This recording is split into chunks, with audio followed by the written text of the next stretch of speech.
एक युवक के हाथ पर अजीब सी परतदार चमड़ी निकल आई थी। वह रोज उन परतों को खुरच कर बारीक पाउडर बना लेता था। अनजाने में उसने कुछ चौंकाने वाला खोज लिया। जब वह पाउडर सूप में गिरता तो ढेर सारे ग्राहक उस दुकान की ओर खींचे चले आते थे। लेकिन वह लड़का किसी को भी यह बात बताने की हिम्मत नहीं जुटा पाया। हर बार जब वह तीखा सूप बनाता तो उसमें थोड़ा सा वही पाउडर डाल देता ताकि स्वाद और बढ़ जाए। सिर्फ 1 महीने में उसने होटल को 3 मिलियन कमा कर दे दिए। हालांकि जिस दिन वेतन दिया जाता था मालिकन ने सारा श्रेय मिशेलिन शेफ को दे दिया। यहाँ तक कि वह उसकी तीखी सूप की आलोचना करती थी, कहती थी कि इससे रेस्तरां का स्तर गिरता है। उसने बिना बताए उसके वेतन से 500 यूरो काट लिए। उसका मूल वेतन 2500 यूरो था। रहने और बिजली का खर्च काट लिया गया, इसलिए उसे सिर्फ 2000 यूरो ही मिले।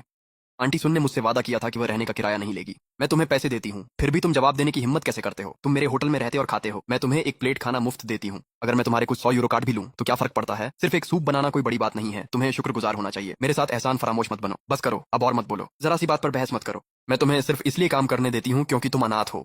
अगर ऐसा नहीं होता तो मैं तुम्हें रसोई से निकाल देती। लेकिन अंकल सुन, जो सूप मैं बनाता हूँ बहुत से लोग सिर्फ उसे चखने के लिए आते हैं। तुम्हें उस साधारण सूप का जिक्र करने की हिम्मत कैसे हुई? क्या तुम्हें पता है कि यह एक मिशेलिन 5 स्टार रेस्टोरेंट है?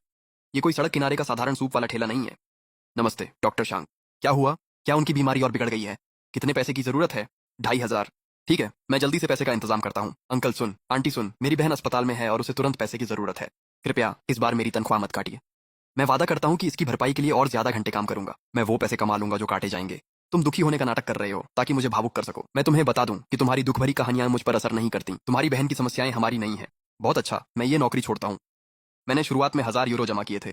मेरा पैसा वापस करो और मैं अभी चला जाऊंगा। बिल्कुल ठीक, जो चाहो करो। अगर तुम अपनी मर्जी से जाते हो तो तुम्हारा पूरा डिपॉजिट जब्त हो जाएगा और तुम कोई दावा नहीं कर सकते। तुम लोग मेरे साथ इतने बेरहम कैसे हो सकते हो? यहाँ तक कि तुम लोग मेरा जमा किया हुआ डिपॉजिट भी रख लेते हो। मैं जब चाहूं पैसे रख सकता हूं, तो क्या? अगर तुम्हें मंजूर नहीं है तो उपभोक्ता कार्यालय में मेरी शिकायत कर दो। ठीक है, मैं वो सब याद रखूंगा जो तुम लोगों ने मेरे साथ किया है। अब तो मुझे वो डिपॉजिट भी नहीं चाहिए। बस उम्मीद करता हूँ कि बाद में तुम्हें पछताना ना पड़े। तुम्हारी धमकियां मुझे बिल्कुल नहीं डराती। मैं देखना चाहता हूँ कि तुम एक साधारण सूप बनाने वाले हमसे बदला लेने के लिए क्या कर सकते हो। तुम्हें तो ये भी नहीं पता कि तुम कहाँ खड़े हो।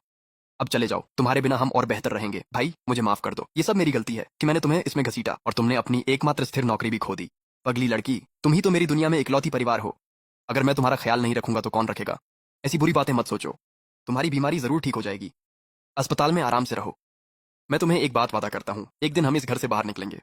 हम एक बड़े घर में रहेंगे जिसमें बड़ी बड़ी खिड़कियां और हीटर होगा। दादा दादी, माँ बाप, मैं पूरी तरह से नाकाम रहा हूँ। मैंने शियोनियन को भी अपने साथ दुख झेलने पर मजबूर कर दिया। अब से मैं हमारे परिवार की तीखी सूप की रेसिपी सबको बताऊंगा। मैं पैसे कमाऊंगा ताकि अपनी बहन का इलाज करा सकूं। मैं उन सभी लोगों को गहराई से पछताने पर मजबूर कर दूंगा जिन्होंने हमें नीचा दिखाया और बुरा बर्ताव किया। तीखी सूप की आत्मा उसके बेस शोरबे में होती है।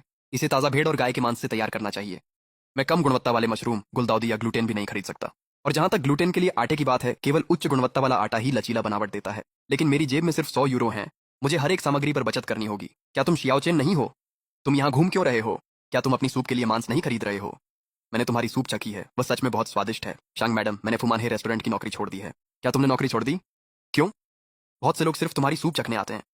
सारे पड़ोसी जानते हैं कि क्या हो रहा है। तुम्हारे चाचा और चाची बहुत कंजूस हैं। वे हमेशा तुम्हारे वेतन का कुछ हिस्सा काट लेते हैं। मुझे पता है कि तुम मुश्किलों से गुजर रहे हो बेटे। ये मांस तुम्हारे लिए एक तोहफा है। जब भविष्य में तुम सफल हो जाओ तो बस मुझे अपनी सूप चखने के लिए बुला लेना। चिंता मत करो बेटे, जिसके पास हुनर हो वह कभी भूखा नहीं रहेगा। बहुत बहुत धन्यवाद श्रीमती शांग। सभी पड़ोसियों का भी बहुत धन्यवाद। श्रीमती शांग, श्रीमती ली, मोहल्ले के चाचा चाची, मैं आप सबका यह एहसान कभी नहीं भूलूंगा। मैं अब शोरबा बनाना शुरू करता हूँ। मेरे दादाजी ने मुझे सिखाया था कि लचीला ग्लूटेन यानी तीखी सूप के लिए ग्लूटेन बनाने के लिए आटे को हजारों बार गूंदना पड़ता है। सिर्फ तभी आपको एकदम सही बनावट वाला ग्लूटेन मिलता है।